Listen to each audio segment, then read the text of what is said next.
নমস্কার বন্ধুরা, আমাদের আজকে ডেস্টিনেশন রানী রাসমণি ঘাট। আমরা ঠিক রামপ্রসাদ ঘাটের সামনে থেকে আমরা আজকে গন্তব্যে আমরা পৌঁছাবো।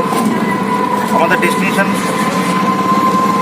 রানী রাসমণি ঘাটের ওখানে আমরা গিয়ে আপনাদের কিছু দেখাতে পারি। আমাদের সঙ্গে থাকুন, আমরা সেই জায়গায় গিয়ে আপনাদের সঙ্গে আজকে দিনটা শেয়ার করব। চলুন আমাদের সাথে।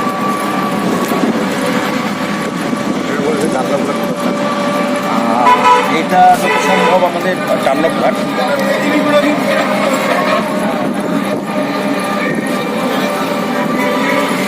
আসছে সামনেই আছে না, সামনেই ডাক্তার ঘাট। শ্মশান শ্মশান চান্নব শ্মশান ঘাট।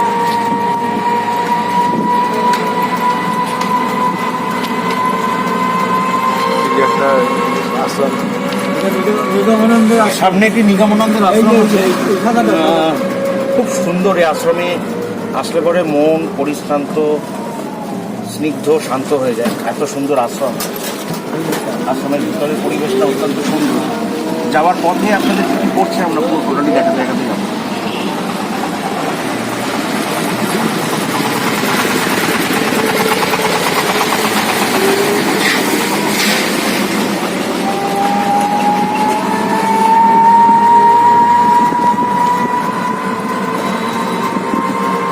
রানী রাসমণির এক ঐতিহ্যবাহী ইতিহাস আছে, যে রানী রাসমণি বিবাহের পূর্ব থেকেই রঘুপতির ভক্ত ছিলেন এবং তিনি তার তত্ত্বাবধানে একটা সময় মার কালী মন্দির স্থাপিত হয়েছে এবং এই রানী রাসমণির জীবন কাহিনী নিয়ে অনেক ইতিহাস জড়িত আছে। আমরা যখন রানী রাসমণি ঘাটে যাব, সেখানে গিয়ে আপনাদের সবিস্তরে আমরা আলোচনা করব যে রানী রাসমণি ঘাট এবং রানী রাসমণির যে এই পুণ্যভূমিতে জন্ম হয়েছে এবং তিনি এই মাতৃ আরাধনার জন্য কতটা তার জীবনে চলার পথে কী কী নিদর্শন দিয়ে গেছেন তার আমরা একটা, এটা হলো চৈতন্য ডোবা। জায়গাটার নাম হলো চৈতন্য ডোবা। এখানে নবদ্বীপ থেকে শ্রী চৈতন্য মহাপ্রভু যখন পরিব্রজন করেন তখন এইখানে এসেছিলেন। এই চৈতন্য ডোবা সেই জায়গাটা থেকে নাম হয়েছে। সামনে আরেকটি খুব সুন্দর একটি মন্দির আছে। সামনের মোড়টা হচ্ছে তেঁতুলতলা মোড়। হলো তেঁতুলতলা মোড়, আপনারা দেখতে পাচ্ছেন।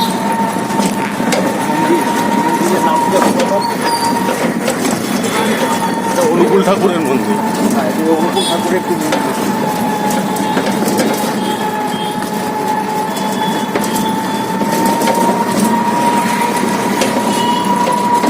আর এখান থেকে একটুখানি এগিয়ে গেলে যে জায়গাটা পড়বে সেটা হলো বাঘের মোড়। এর পেছনে একটি পুরনো ইতিহাস আছে যে বাঘের মোড় কথাটি উৎপত্তি হয়েছে এইখানে। বাঘেরা একটা খাল ছিল, বাঘের খাল। সে বাঘের এখনো আছে সেই খালটা আমি যার সময় দেখাবো। এই বাঘের খালে বাঘেরা জল খেতে আসে। তা তথাকথিত সেখান থেকে প্রচলিতভাবে চলে এসছে নাম বাঘের খাল থেকে আস্তে আস্তে বাঘের মোড়।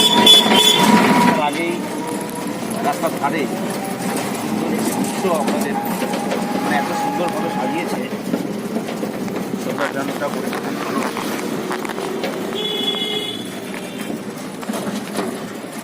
রাস্তার ধারে ধারে খুব সুন্দর সাজিয়েছে না,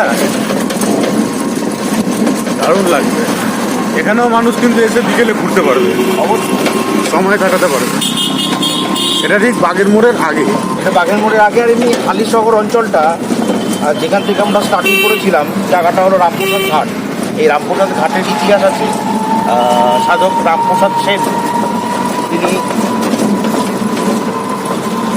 এই মাকে মাথায় করে নিয়ে যে রামপ্রসাদ ঘাট, সেই রামপ্রসাদ ঘাটের মাকে বিসর্জন দিতে যাবে এবং বিসর্জন দেওয়ার পর তিনি আর গঙ্গা বক্ষ থেকে ওঠেননি, মাই হয়তো তাকে সঙ্গে করে নিয়ে গেছে। তা সেদিন থেকেই এর নামকরণ হয়েছে রামপ্রসাদ ঘাট। রামপ্রসাদ ঘাটের উল্টো দিকে তো রামপ্রসাদ ভিটের রাস্তা। হ্যাঁ, তার উল্টো দিকে আছে মানে একটা, যাকে বলবো একটা মহাপীঠ, আমরা যার বলবো রামপ্রসাদ ঘাট ঘাট এবং রামপ্রসাদের ভিটে, যেখানে সাধক রামপ্রসাদ সেন মাতৃ আরাধনা করেছিলেন। সেই পঞ্চবটী গাছটিও রয়েছে ওখানে, সুন্দর মন্দির আছে।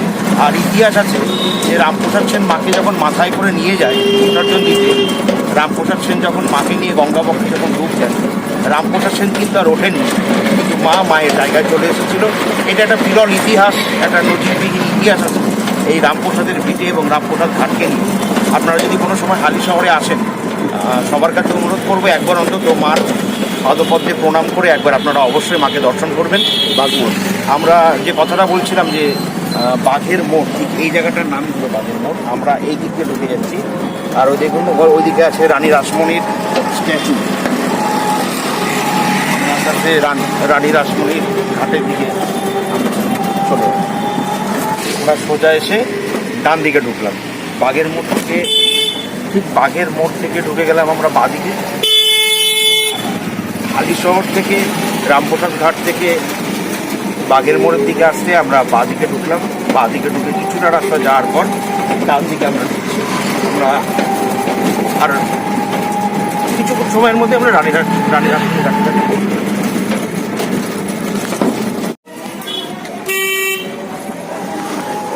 এবার আমরা ক্রমশ নিচের দিকে নামছি, মানে গঙ্গার ধারে যাচ্ছি। আস্তে আস্তে গঙ্গার দিকে যাচ্ছি।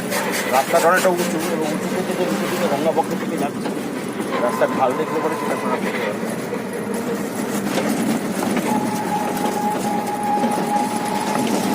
আমরা যে জায়গাটা দিয়ে যাচ্ছি সেই জায়গাটার নাম হলো শহীদ পল্লী। জায়গাটার আর একটা নাম আছে, জায়গাটার নাম হলো ফুচকা পাড়া। এখানে পাইকারি ফুচকা খুব কম দামে পাওয়া যায়। জায়গাটা সুন্দর জায়গা, মানে এত সুন্দর জায়গা।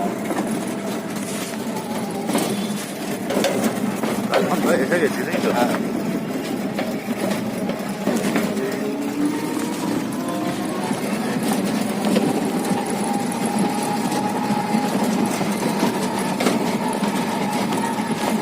ঘাটে আমরা এসেছি। আমাদের এই আজকের ব্লগটা রানী রাসমণির ঘাটের থেকেই আমরা এখান থেকে মন্দিরে আমরা প্রবেশ করবো, মন্দিরে ঢুকবো। এবং তার আগে আসার আগে আমরা কিছু হালি শহরের কিছু ঐতিহ্যবাহী ইতিহাস আপনাদের কাছে তুলে ধরেছিলাম, সেগুলো আপনাদের দেখালাম। আজকের আমাদের এই ব্লগ আমরা এখান থেকে শুরু করছি। একদিকে পুজো হচ্ছে আর আরেকদিকে মা রানী রাসমণির মন্দির, এই মন্দিরে আমরা প্রবেশ করব। আমি একটুখানি বলবো যে আমার সঙ্গে একটু আপনারা আসুন।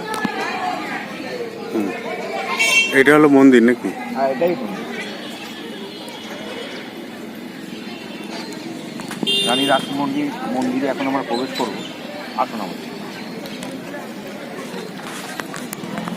রাসমণির মন্দিরের একদম সামনে আমরা রয়েছি। রানী রাসমণির মন্দিরের সামনে আমরা আস্তে আস্তে মন্দির দিকে যাব। একবার বলবো মন্দিরটাকে, আমাদের কি সুন্দর মন্দিরটা, সত্যি মন জুড়িয়ে যায়। আসুন। আর এখানে এটা যজ্ঞকুণ্ড নাকি? আর মন্দিরের এই প্রবেশ এখান থেকে হয় এবং তার পাশেই রয়েছে মন্দিরের যজ্ঞকুণ্ড। এখানে 1 জানুয়ারির দিন মহাসমরায়ের সঙ্গে যজ্ঞ হয়।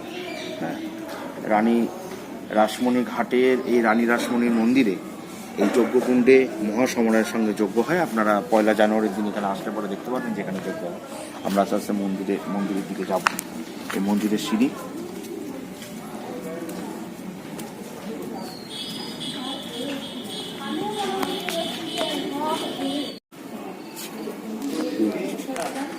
মায়ের চত্বরে আমরা প্রবেশ করি।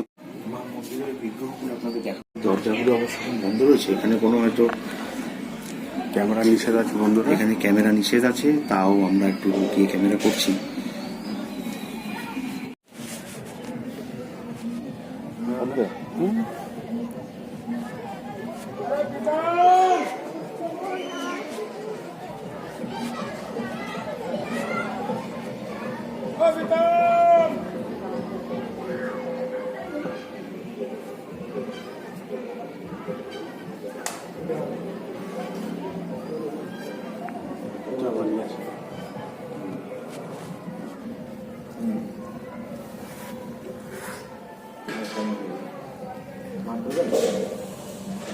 আমরা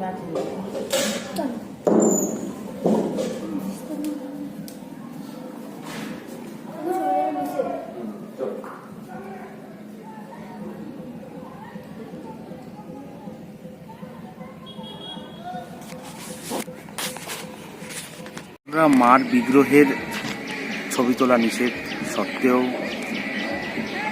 মার বিগ্রহের ছবি আমরা তুলেছি, এই ভিডিওতে আছে।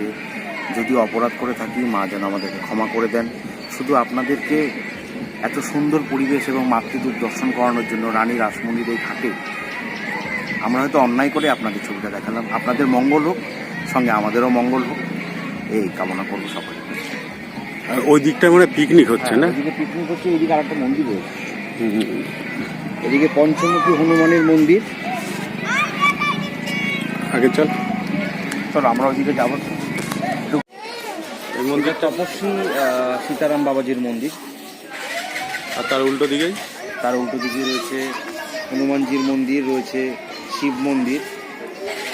এখানে নাম হলো ত্যাগী বাবা। আর উল্টো দিকে মনে হয় গঙ্গা। হ্যাঁ, উল্টো দিকে গঙ্গা। চল গঙ্গা পাতি ঘুরে আসি।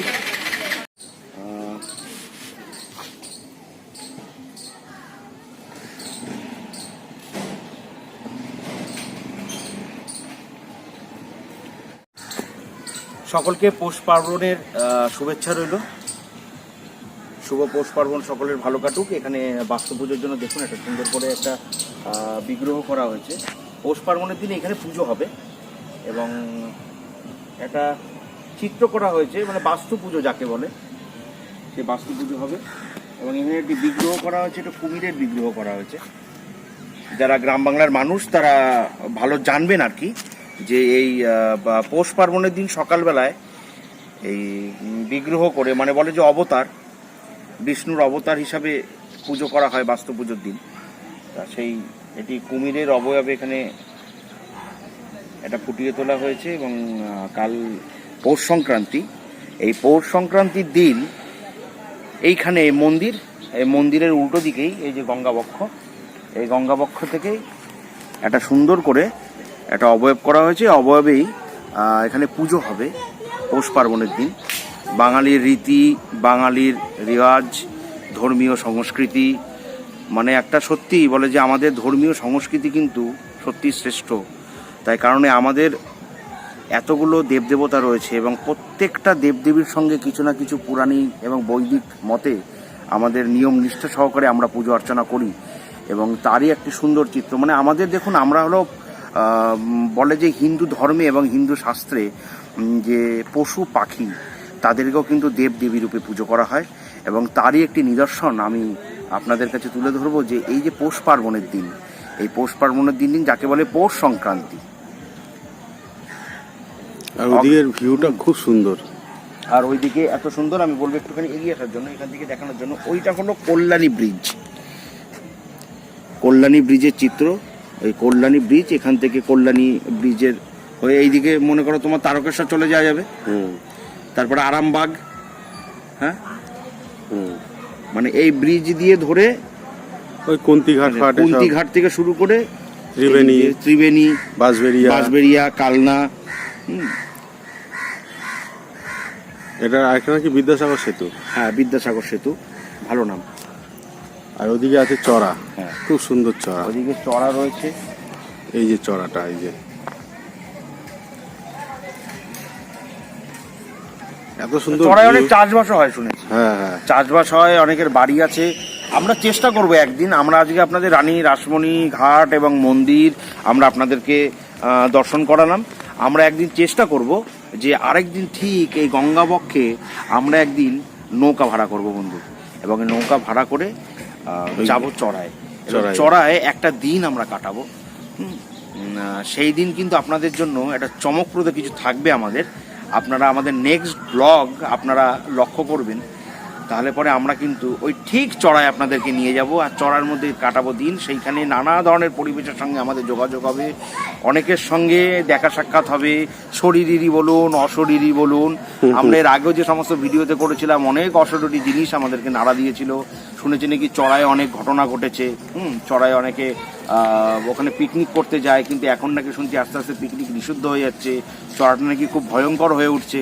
তা ভয়ঙ্কর পরিবেশে যাওয়ার আমাদের একটা অভ্যেস আছে, হ্যাঁ, তা সেইভাবেই বলছি যে একদিন ওই চড়া থেকে আপনাদেরকে ঘুরিয়ে আমরা সব জায়গায় যেতে পারি, শুধু আমরা থাকবো ওই চড়ার ভেতরেই থাকবো, শরীরই হোক অশরীরই হোক, সবজি হোক নেচার হোক, সবকিছু নিয়ে আমরা একটা ব্লগ করব। আপনারা সেই অধীর আগ্রহে থাকুন। আমরা নেক্সট চড়ায় আপনাদের খুব ভালো মতো সব জায়গায় যেতে পারি, শুধু নৌকোয় চড়তে ভয় পাস না। নৌকোয় চড়তে পারবে কেন, এমনি প্রচন্ড ঠান্ডা, তার মধ্যে জ্যাকেট পরেছি, টুপি পরেছি, আর গঙ্গার যে একটা ঠান্ডা নৌকো চড়তে গিয়ে ভয় পায়। ওইদিকে চ, হ্যাঁ নিচের দিকে, হ্যাঁ নিচের দিকে চ। ভয় পাচ্ছিস সেখানে যেতে? থাক, ছেড়ে দে। আচ্ছা, এই রানী রাসমণি ঘাটে যদি কেউ আসে তো ওখানে তো মনে হয় কুপন দিয়ে খাবার দাবার? হ্যাঁ, এমনি আটা আছে। যদি আপনি রানী রাসমণি ঘাটে আসেন মাতৃরূপ দর্শন করতে, এবং পাশে রানী রাসমণি ঘাটের যে সমস্ত মন্দিরের যারা ট্রাস্টিরা রয়েছেন, সেবায়তরা রয়েছেন, তারা কুপনের মাধ্যমে আপনাকে দিনের বেলার যে প্রসাদ, হ্যাঁ, এখানে অন্ন পাবেন, সবজি ডাল তরকারি বিভিন্ন ধরনের মার। এখানে যে সমস্ত যারা আসেন অগণিত ভক্ত, তারা টিকিট কেটে এখানে বসে আপনারা খাওয়া দাওয়া করতে পারবেন, সে বন্দোবস্ত আছে। খুব ভালো পরিবেশ। আমরা আপনাদের কাছে রিকোয়েস্ট করছি, অন্তত বিভিন্ন জায়গায় গেছেন, একবার আসুন। আর এই মন্দিরের বাইরে তো ফুচকা টুচকা সবই পাওয়া যায়, খেলনা বাচ্চাদের ফুচকা স্টল রয়েছে, বিভিন্ন দোকানপাট রয়েছে, খেলনা সামগ্রীর দোকান রয়েছে। এখানে খুব মেলাও হয়। 1 জানুয়ারির দিন এখানে বিশাল বড় মেলা হয়।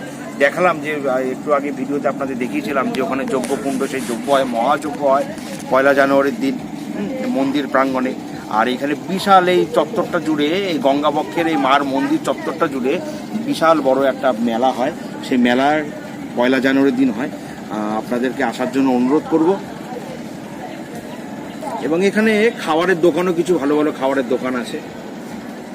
তা আমি আর সুজিত ভাবছি যাওয়ার সময় একটুখানি হালকা করে একটু ট্রাই করব, হ্যাঁ, যেখানকার ফুচকাটা, সামনেই ফুচকা পাড়া, ফুচকা নাকি বলেছে খুব সস্তা এখানে। তা যাই, সস্তা হোক আর যাই হোক, আমরা একটুখানি বলে মেয়েদের খুব লোভনীয় খাবার, তাই আজকে আমরা একটুখানি মেয়েদের লোভনীয় খাবারটা একটুখানি টেস্ট করবো। যাওয়ার সময় একটু ফুচকা খাবো এই মন্দির প্রাঙ্গণে, খেয়ে মাকে প্রণাম করে আবার আমরা আমাদের গন্তব্যে আমাদের গৃহে আমরা।